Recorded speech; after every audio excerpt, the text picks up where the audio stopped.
यापूर्वी आपण गणित विषयामध्ये गुणाकाराची ओळख हा घटक शिकलेला होता। गुणाकार कशाला म्हणतात? एखाद्या संख्येची पुन्हा पुन्हा बेरीज करणे म्हणजे गुणाकार।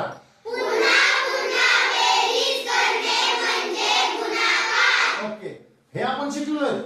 एखाद्या संख्येची पुन्हा पुन्हा बेरीज करणे म्हणजे गुणाकार। आता 5 गुणिले 3 बरोबर किती हे गणित आपल्याला सोडा दिलेलं आहे।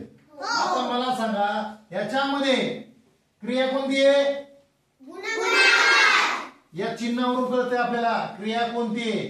गुणाकाराचं चिन्ह मांडताना इंग्रजी मधला एक्स जसा मांडला जातो तसं मांडलं जातं गुणाकाराचं चिन्ह।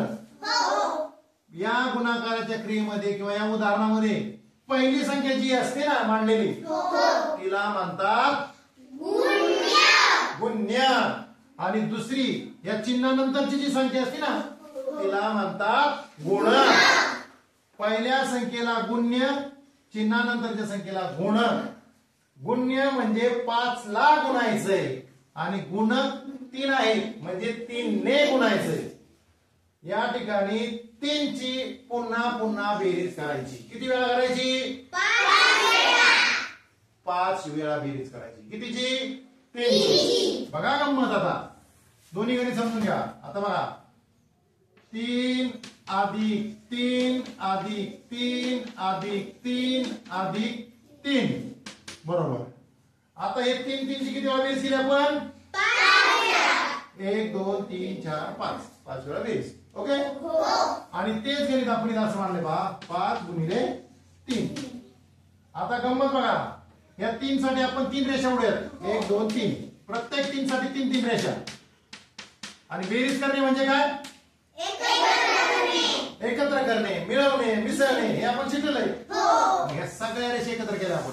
मोजा 1 2 3 4 5 6 7 8 9 10 11 12 13 14 15 किती उत्तर आलं? 15। म्हणजेच 3 ची 5 वेळा बेरीज केली, उत्तर किती आलं? 15। आता आपण इकडे जाऊया। इथं गुणाकाराच्या रूपात मांडलेले 5 गुणिले 3। 5 ला गुणायचंय, 3 ने गुणायचंय, 3 चा पाढा मोजायचा। गुणाकार करताना पाढा जर येत असेल, पाढा जर तुम्हाला मोजता येत असेल तर तुम्ही गुणाकार सहज आणि न चुकता करू शकता। आपल्याला 3 चा पाढा मोजायचा आहे। किती पर्यंत मोजायचा आहे? 5 पर्यंत, कारण पहिली संख्या 5 दिलेली। जिथपर्यंत आपल्याला गुणाकार मोजायला सांगितलाय तेवढी बोट करायची म्हणजे आपल्याकडून चुकणार नाही। 3 चा पाढा मोजायचा आहे। बोला 3 1 3 3 2 6 3 3 9 3 4 12 3 5 15। ओके, आता बघा इथं आपण कोणती क्रिया केली? गुणाकाराची क्रिया केली। इथं आपण कोणती क्रिया केली?